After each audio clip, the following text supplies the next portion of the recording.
જામનગરમાં વિદ્યાર્થીઓને ઉચ્ચ અભ્યાસ અર્થે આયુર્વેદિક યુનિવર્સિટી સિવાય એક પણ યુનિવર્સિટી નથી, જેને કારણે હાલાર પંથકના વિદ્યાર્થીઓને ઉચ્ચ અભ્યાસ અર્થે રાજકોટ, અમદાવાદ, મુંબઈ જેવા મોટા શહેરોમાં જવાની ફરજ પડે છે। આ બાબતનું ચિંતન કરીને શિક્ષણ ક્ષેત્રનો બહોળો અનુભવ ધરાવતા રાજેશ ગાંધીએ જામનગરમાં Halar technology and professional university સ્થાપવાની જાહેરાત કરી છે। રાજેશ ગાંધીએ યુનિવર્સિટીની માહિતી આપવા માટે ગઈકાલે સાંજે જામનગર ખંભાળિયા હાઈવે રોડ ઉપર આવેલ રજવાડુ ધ વિલેજ ખાતે એક પત્રકાર પરિષદ બોલાવી હતી। આ પત્રકાર પરિષદમાં રાજેશ ગાંધીએ જણાવ્યું હતું કે હાલાર પંથકના વિદ્યાર્થીઓ માટે અમો હાલાર ટેકનોલોજી એન્ડ પ્રોફેશનલ યુનિવર્સિટીના નામથી 130 કરોડના ખર્ચે યુનિવર્સિટી બનાવવા જઈ રહ્યા છીએ। આ university Nayara material gate Vadinar ખાતે બનાવવામાં આવશે। આ યુનિવર્સિટીનું ભૂમિપૂજન 26મી જાન્યુઆરી 2026માં રાખવામાં આવ્યું છે। આ યુનિવર્સિટી શરૂઆતમાં 60 વીઘામાં તૈયાર થશે। આ તમામ બાબતની માહિતી માટે જયેશભાઈ રૂપારેલિયાએ રાજેશભાઈ ગાંધી સાથે સીધો સંવાદ કરીને ઘણી જ પ્રશ્નોત્તરી કરી હતી, જેના અંશો અત્રે પ્રસ્તુત છે। જીટીપીએલ જામનગર ન્યૂઝમાં તમામ દર્શકોનું સ્વાગત છે। આજે અમે લોકો રજવાડુ ધ વિલેજ હોટલ ખાતે આવ્યો છે અને ખાસ કરીને રાજેશભાઈ ગાંધી કે જામનગરમાં એનું બહુ મોટું નામ છે અને ખાસ કરીને પોતે જે તે સમયની વાત કરીએ તો ક્લાસીસ ચલાવતા હતા, શિક્ષણનો જીવ છે, એટલે એમણે એક જામનગર લેવલે એક જોયું કે ભાઈ જામનગરમાં એક પણ યુનિવર્સિટી નથી। એક છે આપણી આયુર્વેદિક યુનિવર્સિટી છે, પણ ખાસ કરીને સારું એજ્યુકેશન દઈએ કે ઊંચી ડિગ્રી દઈ શકે એવી એક પણ યુનિવર્સિટી નથી। અને ખાસ કરીને જે જામનગર વિસ્તારના જે છે, હાલારના જે વિસ્તારના જે બાળકો છે એને તમને કહું ત્યાં રાજકોટ અથવા અમદાવાદ શિક્ષણ લેવા માટે જવું પડતું હોય છે, તો એની ચિંતા કરી અને પોતે જામનગરની અંદર એક યુનિવર્સિટી સ્થાપવાનો એક નિર્ણય કર્યો છે। Halar technology and professional university એવું યુનિવર્સિટીનું નામ રાખ્યું છે અને આજે એનું લોન્ચિંગ એટલે કે પત્રકાર પરિષદ બોલાવવામાં આવી હતી, એમાં આ બાબતની જાણકારી આપવામાં આવી હતી। તો રાજેશભાઈ ગાંધી આપણી સાથે જોડાયેલા છે, આપણે એને પૂછશું કે સાહેબ જે પ્રમાણે આજે પ્રેસ કોન્ફરન્સ બોલાવવામાં આવી છે અને ખાસ કરીને એમાં કઈ પ્રકારની જાહેરાત થઈ છે અને ખાસ કરીને તમે કહો છો એમ યુનિવર્સિટીની જાહેરાત થઈ છે, તો એના યુનિવર્સિટીમાં શું ફેસિલિટી ને કઈ રીતે આખી વાત બનશે? સર્વે દર્શક મિત્રોને, જીટીપીએલ અને હાલારવાસીઓને આજનો દિવસ આઝાદી પછીનો સૌથી એક મોટી જાહેરાતનો દિવસ છે। હાલાર એટલે કે ઓખા, મીઠાપુર, દ્વારકા, ખંભાળિયા, જામનગરના ખૂબ ટેલેન્ટેડ વિદ્યાર્થીઓ હોય છે, પરંતુ તે વિદ્યાર્થીઓને આપણા વિસ્તારમાં એક પણ યુનિવર્સિટી ન હોવાથી તે લોકોને માઇગ્રેશન કરી અને રાજકોટ, અમદાવાદ, બોમ્બે એવા સિટીમાં જવું પડે છે। આ વાતને ધ્યાનમાં રાખી આપણે એક નક્કી કર્યું કે એક એવી યુનિવર્સિટી જે હાલારના મધ્યમાં હોય, જે આપણે ન્યારે છે એની મટીરિયલ ગેટની સામે એક 50 એકરના વિશાળ સંકુલમાં યુનિવર્સિટી બનાવવા જઈ રહ્યા છે। તો એના માટે અમે માહિતી આપવા અને ઓપિનિયન લેવા માટે લોકોને આજે પ્રેસ કોન્ફરન્સ રાખેલી અને શૈક્ષણિક મિત્રોને પણ બોલાવેલા। કઈ પ્રકારની યુનિવર્સિટી બનશે અને ખાસ કરીને વાત એવી એના લોકેશનની, એ લોકેશન ક્યાં યુનિવર્સિટી રહેશે?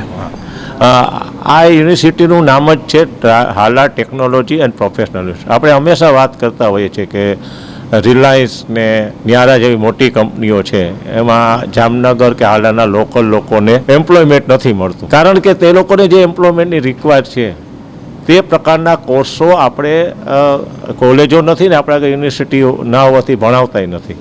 એટલે આપણે એવું નક્કી કર્યું કે હાલાર વિસ્તારમાં ક્યાં ક્યાં કોર્સ હાલે, ક્યાં ક્યાં ઇન્ડસ્ટ્રી છે, એ પ્રમાણના એન્જિનિયરિંગ કોર્સ અને માસ્ટરના કોર્સો અને પ્રોફેશનલ સ્ટડી આપણે કરાવશું।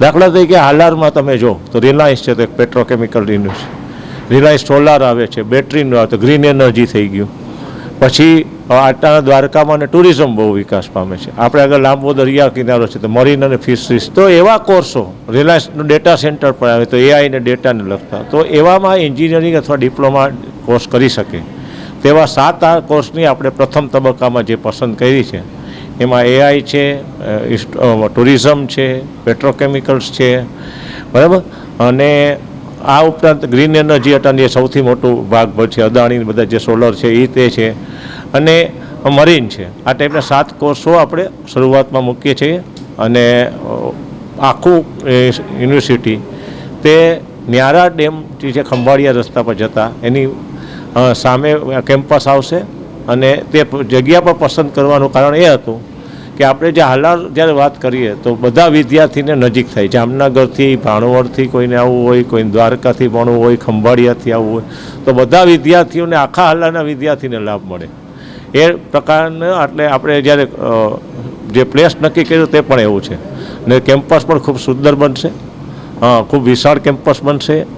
26મી જાન્યુઆરીથી આપણે ત્યાં કન્સ્ટ્રક્શન ને વોલ ને બધું એડમિન બિલ્ડિંગને બનાવવાનું ચાલુ કરશું અને બાય 2028થી અમે ત્યાં પ્રથમ 4-5 કોર્સ ચાલુ કરી શકશું અને આગલા 4 વર્ષમાં સ્ટેજ બાય સ્ટેજ એ યુનિવર્સિટીનો વિકાસ થશે અને પૂર્ણ યુનિવર્સિટી બન્યા પછી 6000 સ્ટુડન્ટને ભણવાની કેપેસિટી હશે, 1500 સ્ટુડન્ટને રહેવાની હોસ્ટેલની ગર્લ્સ માટેની ફેસિલિટી હશે. ખાસ કરીને આ જે કંઈ ફંડ છે, પૈસા છે ને કેટલાક ખર્ચા ઉપર આ આખી યુનિવર્સિટી તૈયાર થશે? અત્યારે જો લેન્ડ ત્યાં ગણીએ તો લેન્ડ આપણે 15 કરોડની આસપાસ લેન્ડ થશે, 15 થી 20 કરોડની વચ્ચે. પણ એના ઉપરાંત જ્યારે તમે કેમ્પસ બનાવો છો તો પૂર્ણ કેમ્પસ જે અમારા માઇન્ડમાં છે એ 6 લાખ ફૂટથી વધારાનું કેમ્પસ હશે. રેસિડેન્ટ એમાં આવી જાય. જ્યારે કેમ્પસ બનાવીએ ને ત્યારે ભણવાની બિલ્ડિંગ સિવાય રેસિડેન્ટ બિલ્ડિંગ હોય, સ્ટાફ ક્વાર્ટર હોય. લગભગ આ યુનિવર્સિટી બધું કરતાં 1000ના સ્ટાફને રોજગારી પણ મળે. આટલું કન્સ્ટ્રક્શન કરતાં 130 કરોડ 130 કરોડ રૂપિયા ખાલી કન્સ્ટ્રક્શનનો અમારો અંદાજ. તો એ પણ આ યુનિવર્સિટીની વિશેષતા એવી છે કે અત્યાર સુધી જે પણ યુનિવર્સિટીઓ હોય છે તે ટ્રસ્ટમાં હાલે છે. આ યુનિવર્સિટીને અમે અમારી કંપની દ્વારા છે ને કન્સ્ટ્રક્શનનું કામ કરશું તો એમાં અમે ફર્સ્ટ ઇક્વિટી 10% અમારે અબ્સોર્બિટી 15 કરોડમાં એક મુંબઈના ઇન્વેસ્ટરને વેચેલી છે અને 15 કરોડનું બીજું ઇન્વેસ્ટ એટલે 30 કરોડના ઇન્વેસ્ટમેન્ટ અમારી પાસે ઓલરેડી આવી ગયેલ છે. તો સ્ટેજ 1 થી 2028 સુધી કામ એમાં થઈ શકશે. આ ઉપરાંત જ્યારે અમે આ ડિક્લેર કર્યું તો ઘણી બધી બેન્કે કીધું તો 70-80 કરોડની લોન મળી શકે. તો અમારા પ્રોજેક્ટ પૂરતા નાણાં તો અત્યારે અમારી પાસે થઈ ગયા છે. એટલે ખૂબ જ આધુનિક યુનિવર્સિટી હશે જે સૌરાષ્ટ્રમાં કે એમ કહેવાય કે મારવાડી કે નિર્માણ એ ટાઈપની એક યુનિવર્સિટી હશે. ખાસ કરીને ધારો કે તમે કહો છો એમ ટ્રસ્ટની વાત આવે છે તો ટ્રસ્ટમાં આ રીતે પ્રાઇવેટ કોઈ કંપની હોય કે કોર્પોરેટ લેવલની કંપની હોય એના નામે ટૂંકમાં આ રીતની વાત બની શકે? હા, અત્યારે ઘણી જગ્યાએ હવે બને છે. આખો ઇન્ફ્રાસ્ટ્રક્ચર છે ને કંપની બનાવે છે અને પછી ટ્રસ્ટને જે એને ભાડે આપી. અમે અમારા હિસાબમાં બહુ ક્લિયર છે કારણ કે જો ઘણી વખત આટલા મોટા ફંડ માટે કોઈ ટ્રસ્ટીને લઈએ તો 10-20 કરોડ રૂપિયા નાખીને એવી આવે ટ્રસ્ટી. પછી કોઈ વખત એને ટ્રસ્ટમાંથી બહાર નીકળવું હોય તો એનામાંથી પૈસા બહાર ના નીકળી શકે. બીજું ઘણી વખત 4-5 ટ્રસ્ટીમાં એક ટ્રસ્ટી એવા આવી જાય કે યુનિવર્સિટીનું વાતાવરણ આપણે બગડે. તો એવા સંજોગોમાં અગર એને કંઈ ઇક્વિટી હોય અમારી લીધી હોય તો એ ગમે ત્યારે વેચીને પ્રોફિટથી અથવા તો ભાવથી નીકળી શકે. એટલે આખો પ્રોજેક્ટ જે છે એ કેટલા સમયની અંદર રન થશે આમ અંદાજે? જો 6 લાખ ફૂટનું પહેલું બાંધકામ છે ને 1.5 લાખ ફૂટનું અમારું છે. એ અમે પહેલું 1.5 લાખ ફૂટ બનતા મિનિમમ 2 વર્ષ જોશે. એટલે 2028ના એકેડેમિક યરમાં આપણે 5 કોર્સ ચાલુ કરી શકશું. હવે યુનિવર્સિટીના જ્યારે બનાવતા હોય કોલેજ બનાવતા હોય ને તો એમાં એક સાથે તમને 1 થી 4 વર્ષની એવી મંજૂરી ના મળે. દાખલા કે તમે આઈટીમાં ફર્સ્ટ યર ચાલુ કરો તો 100 વિદ્યાર્થીની મંજૂરી મળે, બીજા વર્ષે બીજા 100ની મળે. એ 4 વર્ષનો કોર્સ હોય તો 4 વર્ષે તમારે પૂર્ણ સંખ્યા થાય. તો પહેલાં 1.5 લાખ ફૂટમાં અમારી એવો અંદાજ છે કે અમે 900 સ્ટુડન્ટ સમાવશું અને 4 વર્ષની અંદર એની કેપેસિટી 5 થી 6000 સુધી. ખાસ કરીને યુનિવર્સિટીની વાત કરીએ તો મંજૂરી માટે દિલ્હી સરકાર મંજૂરી આપતી હોય તો એ બાબતમાં તરકે આપણી પાસે એ બાબતની વ્યવસ્થા અથવા તો એની કોઈ આગોતરી તૈયારી? યુજીસીના નોર્મ મુજબ યુનિવર્સિટીની યુજીસી આપણે મંજૂરી આપતી હોય છે. પણ આજકાલ જે 2 વર્ષ માટે અમે 2 વાઇસ ચાન્સલર જે નિવૃત્ત છે અને કન્સલ્ટન્ટની ટીમ રાખેલી છે. તો આની સાથે સાથે એ પ્રોસેસ ચાલશે અને એ પ્રોસેસમાં લગભગ જે પણ બેંક ગેરંટી હોય, તમારી લેન્ડ હોય, એના ડોક્યુમેન્ટેશન હોય, તમારે એકેડેમિક ડોક્યુમેન્ટ એ બધા સબમિટ કરવાના હોય છે. તો જ્યારે અમારે 2027 સુધીમાં આ બધી મંજૂરીઓ અમે મેળવી લેશું એવી અમને આશા છે. ખાસ કરીને તમારો ધારો કે વ્યક્તિગત રોલ આવે તો કઈ રીતે આખી તમારો પોતાનો પોઝિટિવ રોલ છે આ યુનિવર્સિટી બનાવવા બાબતમાં કઈ ટાઈપનો છે તમારો સ્વાર્થ શું છે એમાં? નંબર 1 છે કે એજ્યુકેશન છે ને એ મારી સાથે હું મારી લાઈફ પૂરી એજ્યુકેશનમાં કરી. પરંતુ જ્યારે લગભગ 1.5 વર્ષમાં બાપુશ્રી અને ઘણા પ્રોજેક્ટ કર્યા તો એમાં એ ઉપરાંત પણ બહુ મોટા 4-5 પ્રોજેક્ટ રિયલ એસ્ટેટમાં જેમાં અમારે ઇન્કમનું સાધન અમે નહોતું ધાર્યું એ પ્રમાણે હતું. પણ એજ્યુકેશનનો જીવ હોય એટલે છેલ્લે એમ થાય કે એમાં જાય. તો નંબર 1 રોલ જે છે એ છે કે કંપની અમારી અબ્સોર્બિટી પ્રાઇવેટ લિમિટેડ છે. એમાં 50% હિસ્સો મારા વાઈફનો છે. તો એમાંથી અમે 10% હિસ્સો ડાયલ્યુટ કરીએ છીએ 15 કરોડમાં અને પછી 6 મહિના પછી બીજા એક 10% એક બીજા ઇન્વેસ્ટર ડાયલોગ. એટલે શરૂઆતના જે 30-35 કરોડની જરૂર પડી અમારા હિસ્સો વેચી અને અમે યુનિવર્સિટીમાં નાખશું. સ્વાર્થની વાત એવું છે કે હાલારને કંઈક સારું મળે એવો સ્વાર્થ છે. અમે એવું ડિક્લેર કર્યું છે કે આ યુનિવર્સિટી હલાવવામાં અમે કોઈ રોલ ઇન્વેસ્ટર એકય નહીં રાખે. મુંબઈના ઇન્વેસ્ટર હોય, આપણે દિલ્હીના હોય, અત્યાર સુધી જે કમિટેડ ઇન્વેસ્ટર છે. આ યુનિવર્સિટી હલાવવા માટે એક 30 વ્યક્તિનું એક ગ્રુપ બનાવશું, જેમાં 5 વ્યક્તિ લીગલ ટીમમાંથી હોય, એક એકેડેમિક ટીમ હોય, એક ઇન્ફ્લુએન્સર પીપલ હોય, જ્યાં કે આપણે જીતુભાઈ લાલ ને બધા છે કે જેનાથી લોકો પ્રેરણાય, ને પોલિટિકલ કોઈ વ્યક્તિ હોય. એવા 30 લોકોને અમે આ સંભાળવા દેશું ને આ 30 લોકો દરેક ડિસિઝન લઈ અને યુનિવર્સિટી આગળ ચલાવશે. કારણ કે પ્રોબ્લેમ એ છે કે હું મુંબઈ રહું છું, મારો ઇન્વેસ્ટર મુંબઈ રહે છે અને દિલ્હી રહે છે, તો ત્યાંથી કોઈ સંજોગોમાં અમે સારું મેનેજમેન્ટ, તો જામનગર, દ્વારકા, ઓખા, ત્યાં હાલારમાંથી 30 વ્યક્તિઓ અમે ચોઈસ કરશું. એવી અમારી બીજી એવી ઈચ્છા છે, પણ અહીંયા 5 મોટી કંપની છે અત્યારે. તમને હોય તો એક છે ટાટા, ઘડી ડિટર્જન્ટ, આપણે હંમેશા રિલાયન્સનું જ કહીએ છીએ, નિયારા, રિલાયન્સ ને અદાણી આવી. તો આ લોકોને અમે એટલો સહયોગ માગીએ છીએ કે તમે અમને તમારામાંથી બે ત્રણ એવા એડવાઇઝર આપ, જે લોકો આ યુનિવર્સિટીનો સિલેબલ નક્કી, અને એ સિલેબલ એવો હોય કે જે તમને જરૂરિયાત હોય. તો મારી આ ભણતો વિદ્યાર્થી આપણી યુનિવર્સિટીમાં રિલાયન્સે કીધું હોય કે તમે આને આ કોર્સ ભણાવો, આપણે એ ભણાવશો, ને તે ડીમ યુનિવર્સિટીમાં હવે શક્ય છે. તમારો સિલેબલ યુનિવર્સિટી પોતે નક્કી કરી, પહેલાં એવું નહોતું, એક સિલેબલ ફિક્સ આવતું, તો આપણે એ સિલેબલ ભણાવશું જે રિલાયન્સને કામ આવતું, એસઆરને, અને તે લોકો એને નોકરી આપે, તો અહીંના વિદ્યાર્થીઓને રોજગારી વધે ને એને એક સારા કર્મચારી. આ અમારો હેતુ છે. એટલે અમે નક્કી કર્યું 30 જણા, આવા લોકોને અમે એડવાઇઝરીમાં લેશું, કે પરિમલભાઈ હોય કે એસઆરમાંથી હોય કે પોલિટિકલી બી અમારે યુનિવર્સિટીનો ધ્યેય એક છે, સારું મળવું જોઈએ. પછી એમાં આપણે પૂનમબેન આવે, ભભુભાઈ અંદર આવે, કોઈ આગળ અમારે 1 રૂપિયો નથી જોતો. વિવાબા આવે, એજ્યુકેશન મિનિસ્ટર છે કે કોઈ પણ, અમારે 1 રૂપિયો કોઈ આગળ જોતો નથી, પણ તે લોકો અમારી કમિટીમાં આવે ને તે લોકોને સલાહ સૂચનથી, તેના સપોર્ટથી સારું ચાલી શકે. ને કારણ કે હું કોર્સ જે પણ ડિઝાઇન કરું એ બધા આવતા વર્ષમાં લાખો કરોડનું રોકાણ સોલરમાં આવે છે, બેટરી અહીં બનવાની બધાને ખબર છે, જગ્યાઓ એકવાર થઈ ગઈ છે, તો કર્મચારીની જરૂર તો પડવાની જ છે. હમણાં એક અમારા મિત્ર છે ને કે વાત કરતો હતો કે ખંભાળિયા આઈટીઆઈ એમાં જેટલા છોકરા ભણે ને એને બધાને નોકરી રાખે નથી સારી આવી. તો આપણે કોર્પોરેટ લોકોને એમ કેવું સહેલું છે કે રિલાયન્સ કામ નથી કરતું ને રિલાયન્સ રોજગારી નથી આપતું ને વિમલભાઈ આ એસઆરવાળા આવા છે ને, પણ એને આપણે સાથે લઈને કરીએ તો એરિયાનો વિકાસ થાય, છોકરાઓનો વિકાસ થાય, તે લોકોનો ફાયદો થાય. તો આ મેનેજમેન્ટ છે એમાં અમે દખલ નથી દેવાની. એ 30 જણાની કમિટી, વાઇસ ચાન્સલર એ લોકો કરશે, એમાં અમારી દખલગીરી નહીં. ખાસ કરીને ધારો કે મેન્ટેનન્સ કરવાની વાત આવે, ખર્ચાની વાત આવે, પ્રોફેસરોને ખર્ચા પગાર દેવાની વાત આવશે, તો આ બધી વસ્તુમાં શરૂઆતના બેઝ ઉપર પહોંચી શકશું આપણે? જેને કારણ કે હું જ્યારે કોઈને ઇક્વિટી વેચતો હોઉં ને તો મને પહેલો પ્રશ્ન પૂછે કે મારા પૈસા પાછા શું મળે ને વળતર ક્યારે મળે ને. એના માટે સિવાય મને પૂર્ણ કક્ષા યુનિવર્સિટી ચાલુ થાય ને ત્યાંથી હું તમને 4-5 વર્ષનું બજેટ, 80% સ્ટુડન્ટોની ફીસ એ એવરેજ 1 લાખ રૂપિયા રહેશે ને હોસ્ટેલની ફી આવે. આ હોલની ફીમાં એકેડેમિકમાં આવું કોઈ બોલશે નહીં, પણ એકેડેમિકમાં એવો રૂલ છે કે ખર્ચો તમારો 60% થાય, 40% પ્રોફિટ. અમારી યુનિવર્સિટીમાં ખાલી એક વધારાનો ખર્ચો એ છે કે અમે 20% ગર્લ્સ સ્ટુડન્ટને 5 રૂપિયામાં એન્જિનિયરિંગ કરી શકે ને પર ડે, એવું કરવામાં. બાકી જે પણ અમારો ખર્ચો છે ને આવના એમાં ફીમાંથી નીકળી જાય. યુનિવર્સિટીનો બિઝનેસ સારી બનાવો, ઇટ્સ અ ગુડ બિઝનેસ. બધા છે, આજ મારવાડી છે કમાય છે, આત્મીય કોલેજ કમાય છે, તમે કોઈ પણ યુનિવર્સિટી, પારુલ યુનિવર્સિટી કમાય છે તો કરોડો રૂપિયાની જાહેરાત. હું એમ નથી કહેતો, પણ અમે કમાશું ખરા, પણ એનાથી ગરીબ છોકરાને ભણાવવા માંગે છે. મને પર્સનલ અમારે કોઈ એમાંથી પૈસા જોતા નથી. અત્યારે તમે જે સમય શક્તિ વાપરો છો, જે પ્રમાણે ઇન્વેસ્ટ કરો છો અથવા તો ઇન્વેસ્ટરને લઈ આવો છો, તો એ બધી વસ્તુમાં કાંઈક તો હશે વાત? મારી કંપનીમાં લોકો ભણશે તો એનો શેરનો ભાવ બરાબર ને તેમાંથી અમે કમાશું. જ્યાં સુધી આ લોકો જે સમાચાર આપણા જોવે છે, રેગ્યુલર આપણા જે દર્શક વર્ગ છે, એ લોકોને એક જાતનું સપનું લાગે છે, તો આ સપનું વાસ્તવિક બનશે? સપનું 26મી જાન્યુઆરીએ તમામ વિદ્યાર્થી મિત્રો, શિક્ષક, હાલારના વિદ્યાર્થીઓ બધાને અમે 26મી જાન્યુઆરી પાયો ખોલશું, એના માટે બોલાવશું.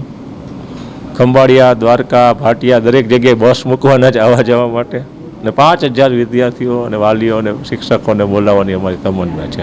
અને આ જગ્યા જે છે લોકેશન છે આ આખું સંકુલ હશે પથરાયેલું ત્યાં પહેલો એ ટોટલ જગ્યા અહીં 154 વીઘા છે પણ એ start with first page in 60 વીઘા 60 વીઘામાં ચાલુ કરીએ છીએ નહીં તો યુજ એકદમ રોડ ટચ જગ્યા છે અને ખૂબ જ સારી જગ્યા છે કારણ કે યુનિવર્સિટી એવી જગ્યાએ હોવી જોઈએ કે જ્યાંથી આવવા જવાનું લોકો તો અમારી યુનિવર્સિટીમાં તમે રિલાયન્સથી આવશો જામનગરથી આવશો તો 20 કિલોમીટર થશે ખંભાળિયાથી આવશો તો 10 કિલોમીટર થશે ભાણવડથી આવશો તો 15 કિલોમીટર થશે રિલાયન્સના છોકરાને ભણવા હોય તો 2-3 કિલોમીટર થશે નેસાળવાળાને 1 કિલોમીટર એટલે આ જે કંઈ પ્રોસેસ છે એ પ્રોસેસ અત્યારે ક્યાં સુધી પહોંચી છે જેથી કરીને પ્રોસેસની ફર્સ્ટ વિભાગ હોય છે કે જમીન એક્વાયર તો એમાં અમે લગભગ એમાં બધી પ્રોસેસો ખાલી એક લીગલી એકવાર ફાઇલ તપાસ કરવા ગઈ તો આવતા 7 દિવસમાં એના ડોક્યુમેન્ટેશન અમારા ઘરશે 8-10 દિવસમાં સેકન્ડ સ્ટેજ હોય છે કે ત્યાં આપણે એડમિન બિલ્ડિંગ અને વોલ ને જગ્યા વ્યવસ્થિત કરવી એ અમે 26 જાન્યુઆરીથી કરીએ છીએ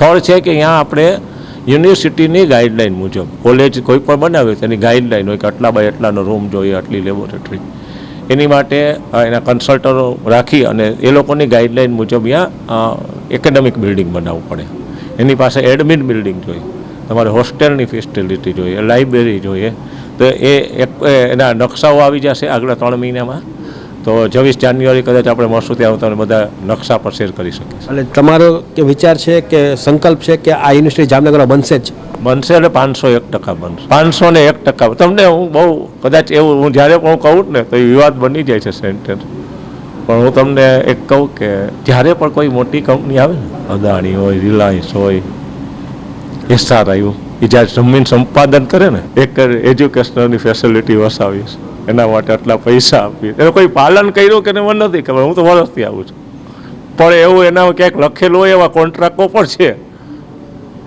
એટલે બનશે એ 501% તમારા હસ્તકની તમે જે આજે જાહેરાત કરો છો એ પ્રમાણે એ તો કંપનીની વાત તો કંપની કરશે કે ન કરે સેકન્ડ નંબરનો રોલ છે પણ તમારા દ્વારા જે આજે પ્રેસ કોન્ફરન્સ જે પ્રમાણે વાત થઈ છે એ પ્રમાણે અમે કીધું છે તમને કે 26મી જાન્યુઆરી સુધી અમે તમને જ્યાં બનવાની જગ્યા પર બોલાવશું ત્યાં 3D પ્લાન બતાવશું કે આવી ટાઈપની યુનિવર્સિટી બનશે એ જગ્યાના ડોક્યુમેન્ટ હશે ત્યાં જ બતાડી શકશું અને ત્યાં તમને બોલાવશું તમને નહીં 5000 લોકોને બોલાવશું તો 26મી જાન્યુઆરી સુધી થોડીક રાહ જોવી પડે કારણ કે દરેક સ્ટેપ છે 26મી જાન્યુઆરી તરીકે તમે બોલાવી લીધા ભૂમિપૂજન કરી નાખ્યું પછી કંઈ કામ રોકાય એવા કઈ વાત જો આ દુનિયામાં કંઈ નક્કી નથી એ તો હું અત્યારથી બહાર નીકળું ને મારો એક્સિડન્ટ થઈ જાય તમને આઈ કેન ડ્રીમ હું તમને કહું આઝાદીથી કેટલા વર્ષથી મોટી મોટી કંપની મોટા લોકો છે મોટા આપણા પોલિટિશિયનો છે કોઈ વિચાર્યું નહીં કોઈ એક પ્રેસ કોન્ફરન્સ તો કરી તો કદાચ હું તમને કહું પહેલું કદમ તો હું કરી શકું કે પ્રેસ કોન્ફરન્સ આટલું બોલ્યો તો ખરા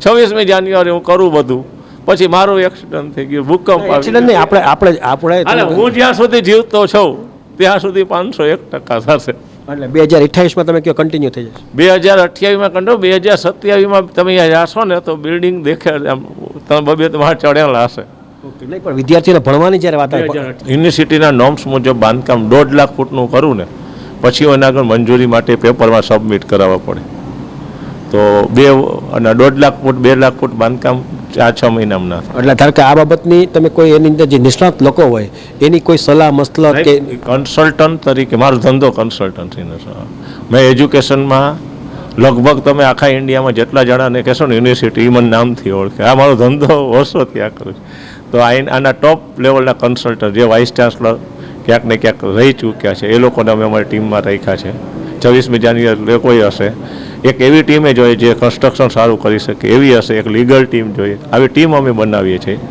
કે 30 જણાની ટીમ એવી હોય અલગ અલગ ડિપાર્ટમેન્ટમાં આનું કરિક્યુલમ નક્કી કરવું પડે એકેડેમિક નક્કી એ તો લોંગ પ્રોસેસ 500 વસ્તુ ઓછામાં ઓછી હોય ને ત્યારે થાય યુનિવર્સિટીની કેટલા લોકો એકી સાથે વિદ્યાર્થીઓ ભણી શકશે પૂર્ણ કક્ષાએ ચાલુ થયા પછી લગભગ 5000 થી 6000 આ તમે જોયું કે આ રાજેશ ગાંધી છે આમ તો મેં કીધું એમ શિક્ષણનો જીવ છે એટલે શિક્ષણ પ્રત્યે લગાવ છે પણ વાત એ છે કે આ એક મોટું ખર્ચાળ હોય મોટા બજેટથી વર્કઆઉટ કરવાનું હોય એટલે એને બધા લોકો સાથ સહકાર દેવાની એને પણ કોઈએ વાત કરી છે જો એ વસ્તુ શક્ય બને તો લગભગ આવતા 2-3 વર્ષની અંદર 3 વર્ષની અંદર જામનગરને એક Halar technology and professional university મળશે અને એનો જશ રાજેશભાઈ ગાંધી લઈ જશે. કારણ કે જે પ્રમાણેનું સપનું છે, જે પ્રમાણે તમે જોયું કે મેં ઉલટ તપાસે કરી છે કે જેથી કરીને લોકોનો વિશ્વાસ વધે અને આપણે બધાએ પણ પ્રાર્થના કરીએ કે જે પ્રમાણે રાજેશભાઈ ગાંધી જે સંકલ્પ કરીને નીકળ્યા છે, જે પ્રમાણે જામનગરને યુનિવર્સિટી દેવાની વાત કરી, કારણ કે યુનિવર્સિટી હશે, કારણ કે આ જૂનાગઢ જેવા નાનકડા સેન્ટરમાં 5 યુનિવર્સિટી છે, રાજકોટમાં તો છે જ, કલ્પના બહારની યુનિવર્સિટી છે, ઘણી બધી યુનિવર્સિટી છે.